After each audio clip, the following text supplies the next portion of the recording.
Hey Rupert, what's up? So, if you're new to the channel, please hit like and subscribe.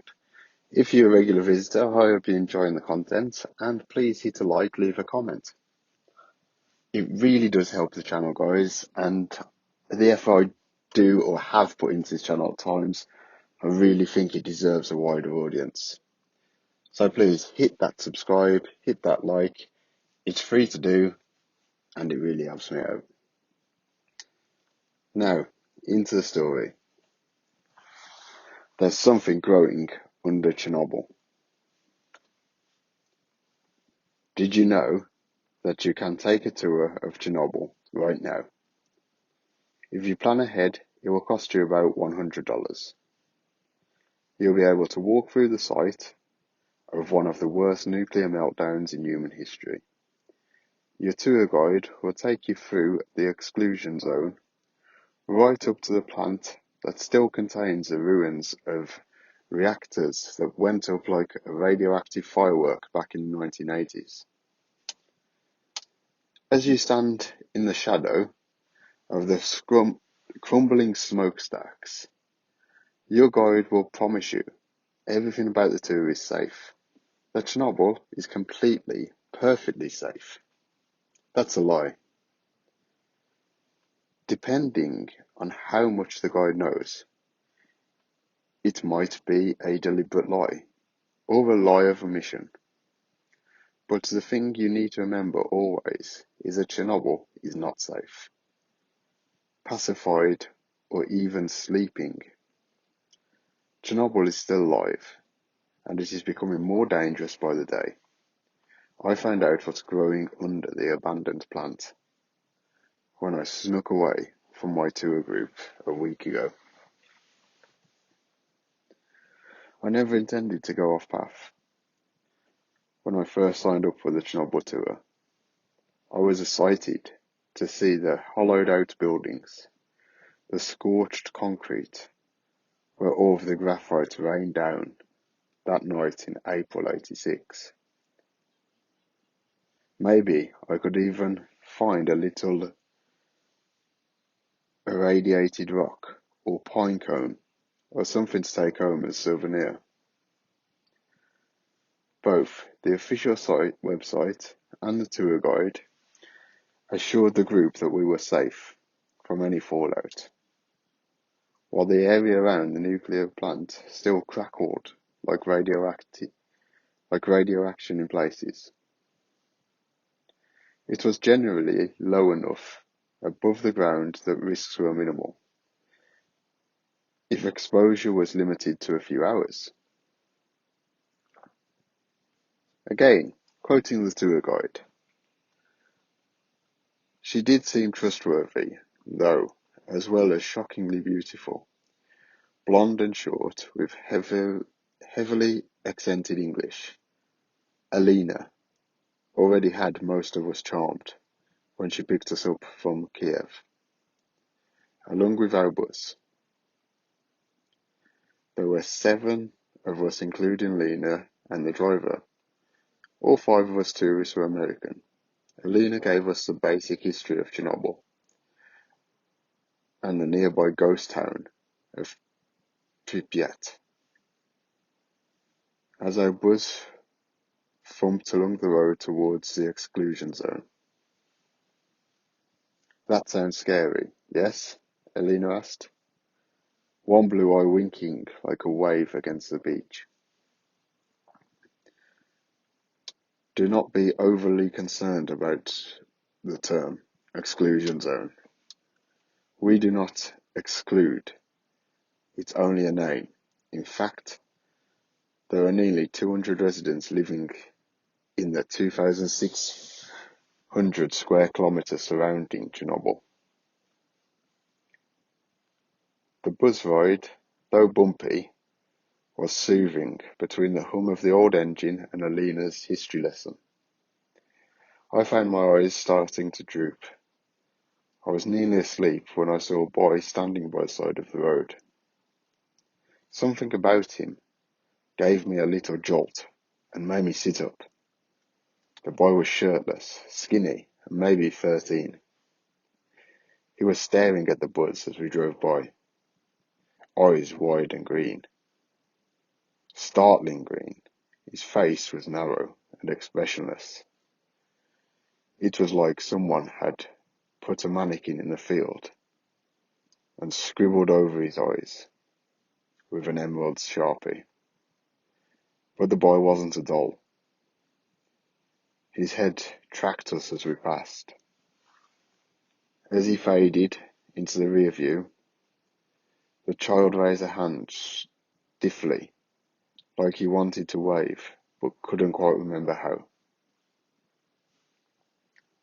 The rest of the bus ride into the exclusion zone was uneventful. After about an hour, Alina switched from history to preparing us for the tour. This included going over company safety research and then teaching us the basics of both disaster mitigation and radiation survival skills. She didn't get too in-depth about the actual effects of radiation poisoning, but I'd done my Googling before flying over to Kiev, so I have to admit I was a little terrified when the bus pulled up at a large security gate.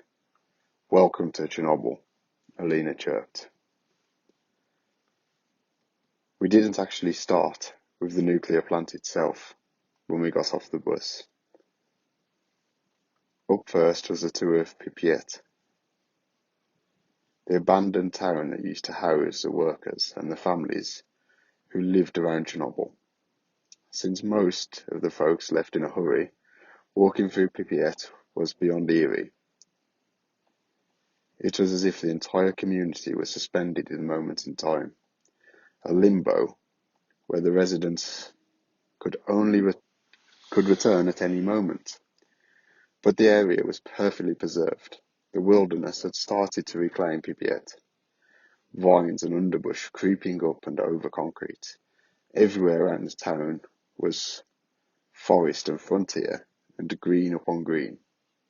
It certainly didn't look like the land sick with radiation.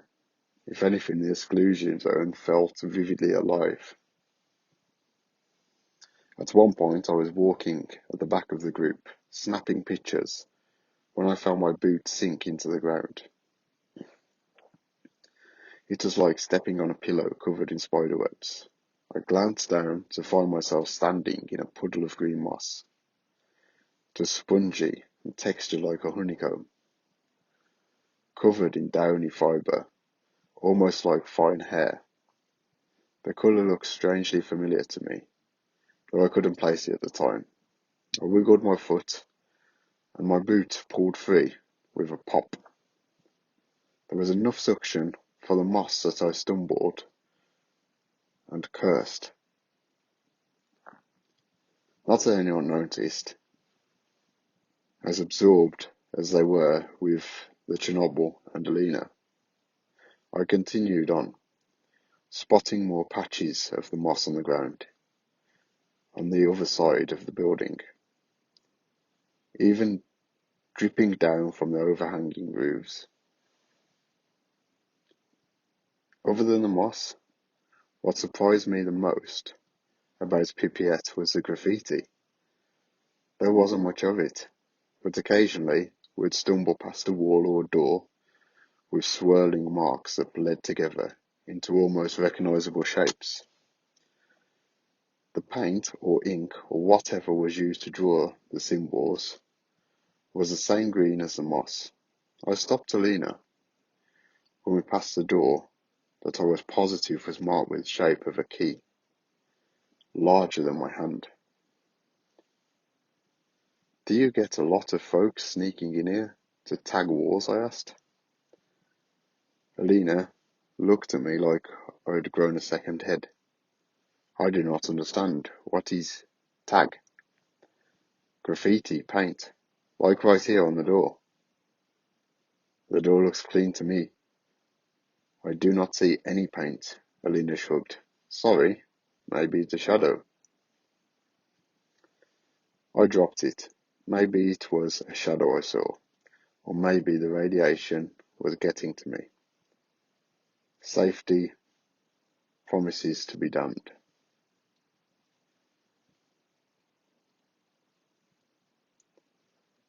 While all of Pippiette was little unsettling, the derelict amusement park and downright chilling abandoned rides and decaying attractions stood like scavenged corpses in neat rows. The sun was out in full, and the weather was fine, but I was cold as I walked through the park. Here and there I thought I saw darting moments between the shadows of the rides. Wildlife, I told myself.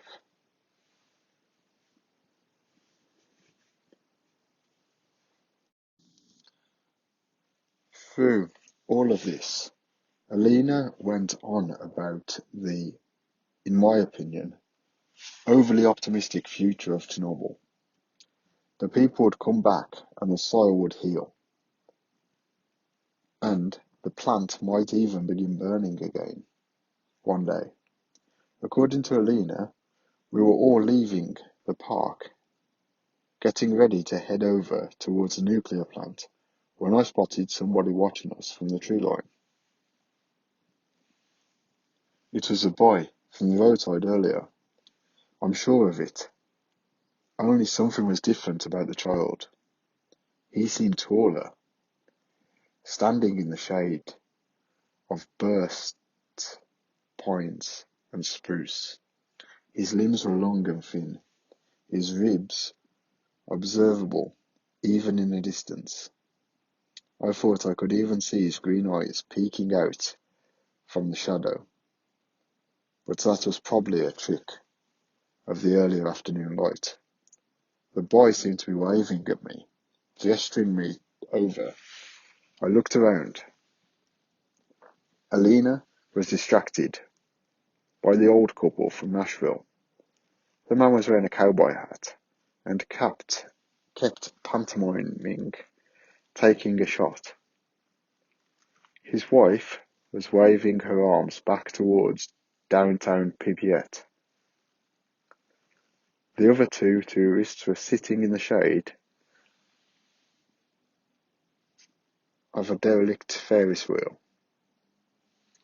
its carriages still nearly canary yellow, despite the years of hash and weather. I figure I could sneak away from the group easily enough. They probably wouldn't even notice I was gone for 10 or 15 minutes, since everybody was taking a break. I'd catch hell from Elena if I disappeared for a while, more than likely. But when was I ever going to get another chance to interact with a Chernobyl local? One of the elusive 200. A picture with a native would be a much better souvenir than some radioactive rock that probably wouldn't even glow. I made my move while Lena was flipping through a guidebook, still swarmed by the elderly couple. The boy faded back into the forest before I could reach. But there was a small deer trail, and I was able to follow. I noticed more moss on the trees I passed, either sticking to the trunk or hanging down from branches. The trail led to an open clearing. There was nobody in sight. "Hello?" I shouted. "Oh, here, crap." What was Russian for hello? Hallowski? No response. I took a step into the clearing and froze. A deer had emerged from the trees nearby and was staring at me with all six of its eyes. A swirling crown of interwoven antlers rose up from the animal's head, or heads. It was almost two heads, but one seemed sunken, half-formed, and sprouted from the shared neck like a tumour. Both the book and I stood still, regarding each other until a roar crackled the silence and set the animal running back into the forest. Something about the sound was nearly human, but far too loud, too primal. A massive shadow was moving between the trees on the other side of the clearing. It was fast, too fast to follow, but clumsy. Whatever it was, the thing was big enough to shake the trees. It bounced off, and it was heading directly after the deer. I decided to head back to the tour group. When I turned around, however, there's something wrong with the trail. Most of it was gone, covered by bright green moss. I tried my best to navigate the quarter-mile or so back to the reactors, but kept turning around. The mossy trail led me to another clearing. This one, with an overgrown cave in the middle. Everywhere around and above the cave opening was covered in the strange emerald fibres. The boy stood in the clearing. At least I think it was the boy. The figure was taller, limbs long and bent, but the face was identical, down to the piercing eyes. That was the moment I realised that the colour of his eyes and the colour of the moss was the same eerie green. The boy, or man, or whatever, was shirtless. I thought he was wearing green pants at first, but when I got closer, I saw it was moss, covering him from the navel down to his ankles. He was gesturing me to follow him into the cave. "Absolutely not, strange moss man," I said, turning around to leave the clearing. There was another roar, startlingly close, and I decided to take my chances with the cave and the weirdo. The roar trailed off into the unmistakable sound of a human weeping. "Go, go, go," I whispered, scrambling after the man into the narrow opening. It was warm in the cave, and brighter than I expected. Everything had a green tint, like sunlight filtered through a bottle. The moss was soft and uncomfortably smooth under my palms.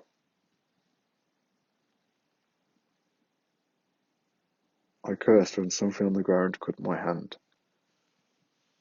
When my blood hit the plant matter, it began to twitch. I crawled a little faster. The tunnel led deeper into the cave, eventually opening up into a wider, vaulted cavern. It was bright inside the room, a glow coming from the moss that covered every inch of the rock around us. Part of me wished it was darker. That way, I might have not seen the things buried in the moss. The cavern was full of people, dozens, maybe hundreds. They were jammed into the moss like living ornaments. Some were even pressed into the ceiling. "What the hell?" I whispered. The man had stopped in front of me. He turned back, face blank.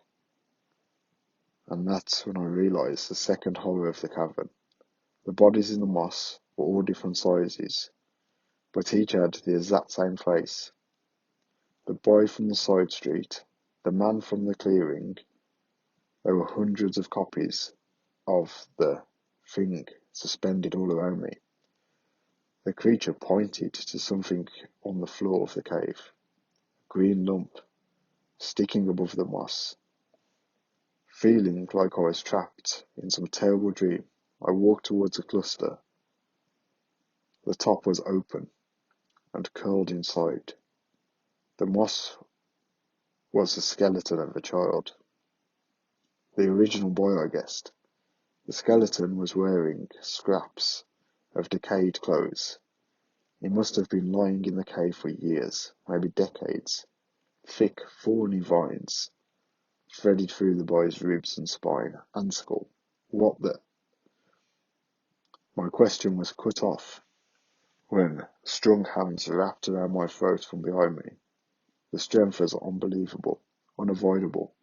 I barely had time to struggle before I blacked out. The last memory I have of the cave is watching the vines begin to stir and slither like a pit of snakes as I fell forwards. I woke up to the sound of Alana cursing in Russian. I was back at Chernobyl, laying on the concrete in the shadow of a giant silo. The tour group was standing over me, all their faces somewhere in the spectrum of concerned to confused, all except Alina, who was clearly torn between anger and terror. "Why did you wander off?" she asked. "The forest is dangerous. What were you thinking?" I sat up gingerly. There was a sudden flash of pain through my arms and legs. I looked down and saw my jeans and shirt were shredded in many pieces, and the skin underneath raw and covered in small cuts. I thought the vines and the long barbed thorns. "How did I get back?" I asked. Alina threw up her hands and shrugged. Then she launched into a tirade about the danger I'd put myself in, and the effect that being hurt could have on the tour company and her personally. I wasn't listening after the first few words. I'd seen the man from the clearing standing at the tree line, watching my group. Next to him was a new figure, bent over like an old man, with deep green eyes and my face.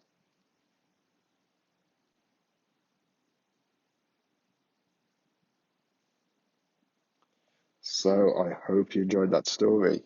A longer one than we have done for a long time. So please take the time to hit that subscribe and like button, and I'll be back soon with some more content.